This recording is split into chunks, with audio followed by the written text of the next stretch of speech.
Ayan, mga sulit na sulit po itong episode na to para naman sa mga tagahanga ni Catherine Bernardo. Sabi na natin si Daniel Padilla kasi hanggang sa mga panahon na to, talaga namang, lalo na pag kayo po'y fanatic at talaga namang sinusundan ninyo mga activities nilang dalawa, particular si Catherine na nagpunta pa ng Australia para panoorin si Taylor Swift. At nakakatawa yung maririnig mo yung kinakanta niya, isa sa mga sikat na kanta ni Taylor Swift, yung We Are Not Going Back Together, something na alagyan na naman ang mga netizens natin. Ikinunek na naman doon sa naging buhay pag-ibig niya with Daniel, na sinasabi na, ayan, sinasabi na, dinideklara na ni Catherine na hindi na kayo magkakabalikan, Daniel, chuchuchuchu na. Syempre naman parang kakaloka lang, di ba, parang yung ba, kinanta ba o ginawa ba yung for Taylor Swift? Para lang hindi naman.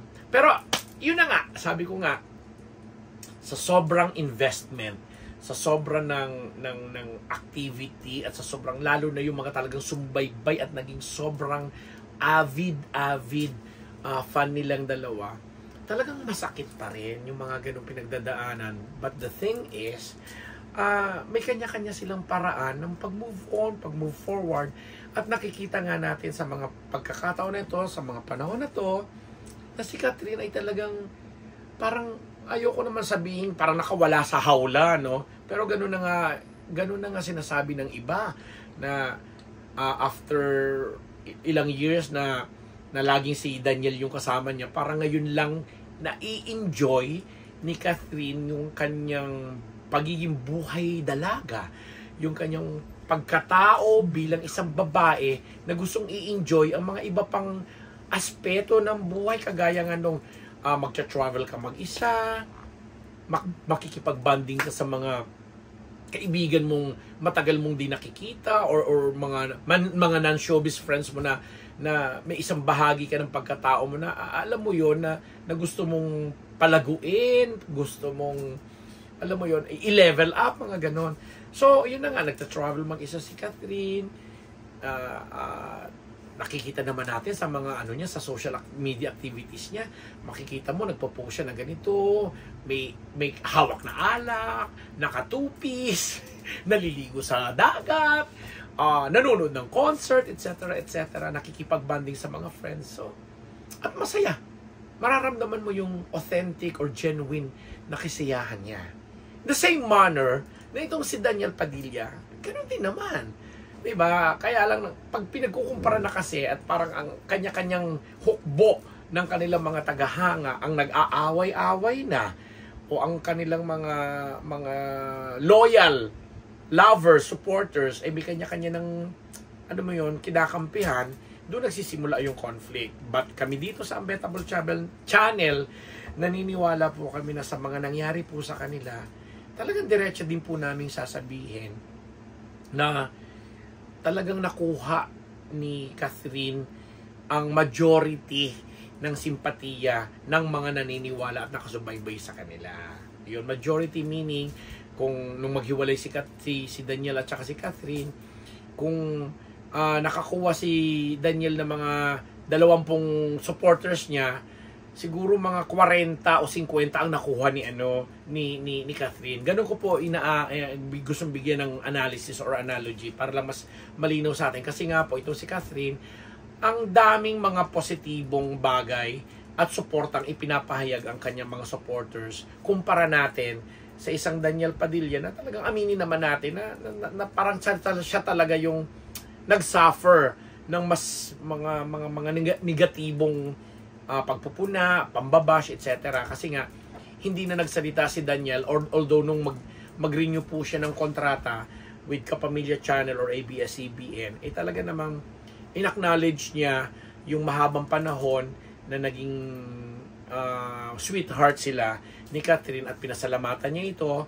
para sa magagandang mga memories na pinagsamahan nila, para sa magagandang bagay na kanilang gusto pang in-nurture in the future. But the thing is, marami nga nagsasabi na parang tinutundukan na ni Catherine ang pagkakaroon niya ng relasyon kasi nai-enjoy niya na ang buhay niya bilang dalaga ngayon, habang si Daniel ay parang may pag-asa o umaasa pa na pwede pang mabuksan. Hindi naman imposible din, di ba?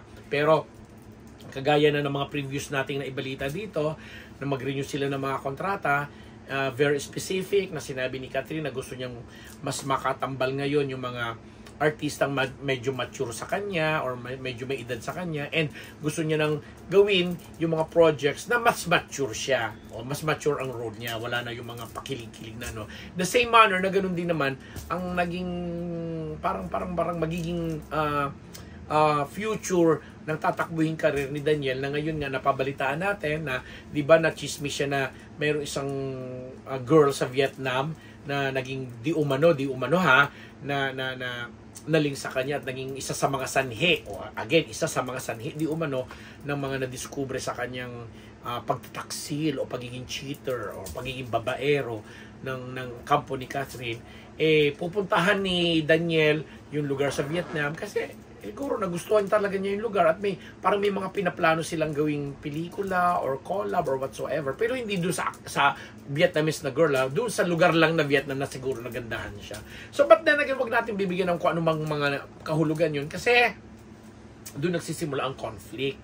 But kami rito sa Unbettable Channel naniniwala na sa pag-enjoy ng kanyang buhay, pagkadalaga si Catherine, hindi natin masasabi kung ano pa yung mga posible naman na mangyari. Although may mga open possibilities na makakapartner nila uli siguro ang mga dati nilang nakapartner, but not necessarily na silang dalawa uli nasa kanila nakasentro. But then again, hindi naman din posible na magkasama sila. Magbibilang lang talaga siguro tayo ng panahon or taon. Kasi kung inyo namang mamarapati na sabihin ko po itong aking opinion at nararamdaman, talagang nararamdaman ko na nanggaling si Catherine sa isang masalimuot na relasyon at mararamdaman mo yung klase ng pain, hurt na experience niya dito sa mga issue na binato natin kay or na balita tungkol kay Daniel, na hindi naman din nagkaroon ng ng pag-amin, hindi naman din nagkaroon ng resolve, wala namang ganito, ganyan, basta na lang maligaya na or pareho silang dalawa na sinabing ito na yung end ng kung ano mang meron tayo na nagsimula in the past. Na sabi nga natin, mga bata pa lang sila, may mga ganyan na silang sama hanggang kung kailan yung medyo nag-level up ng maturity, ganito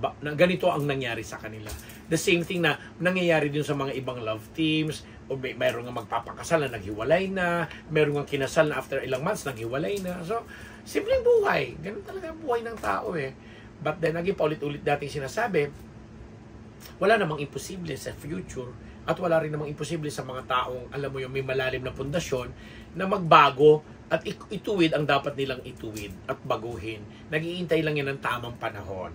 Di ba? So kami dito po sa Unbettable Channel, mag-iintay din po ng tamang panahon at nagpapasalamat po ako sa inyong lahat, mga ka-Team Unbettable, mga ka-Team Marites, antabayanan nyo po at sa mga nagbabasa po ng mga column ko sa mga sinusulatan ko at sa mga iba pong gawain ko pa po, lalo na rin binabati ko rin po yung mga kasamahan ko po sa mga asignatura ko sa Academe, UP Diliman, sa Ateneo, sa De La Salle UST, ganun tayong projects, at sa upcoming projects din po namin sa Empress, sa Multimedia Press Society of the Philippines, bilang ako po ang nanumbrahan ba ang tawag doon or nahalal na or napiling maging presidente ng award giving body na ito, na marami po tayong mga proyektong inihahanda. At sa mga sponsors ko na rin po, sponsors namin dito sa Unbettable Channel, mula sa MWell, Mama Shakeable Revilla, Tita Thelma Zuniga Rodriguez, si Colonel Jundi Mayuga, ang Ideal Vision ni Dr. Jessica D, ang Faces and Curves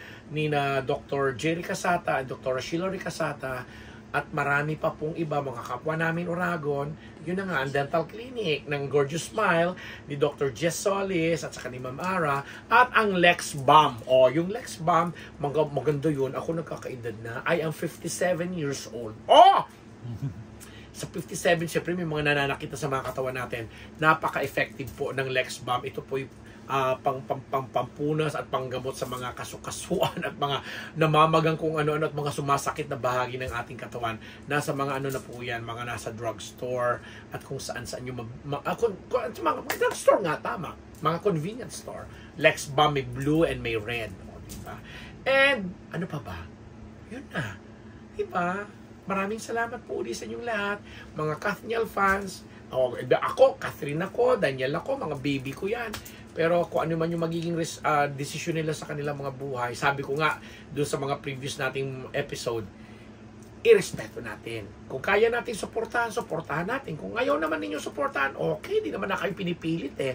Ang importante, lalo na yung sa mga mahihilig sa showbiz at artista, nagkakasundo tayo at nakikita po natin ang pagmolde at pag-usbong ng pelikula o telebisyon man yan o teatro o music ng ating industriya. At nabibigyan po tayo ng sapat na kasiyahan at habang sila din naman ay nagbibigay ng kasiyahan at nakakatulong sa ating industriya pangkalahatan sa ekonomiya ng bansa. Ang ganda ng mga emote ko. Ang Betnabos po. Nagpapasalamat. Salamat sa Unbearable Channel. God bless us all.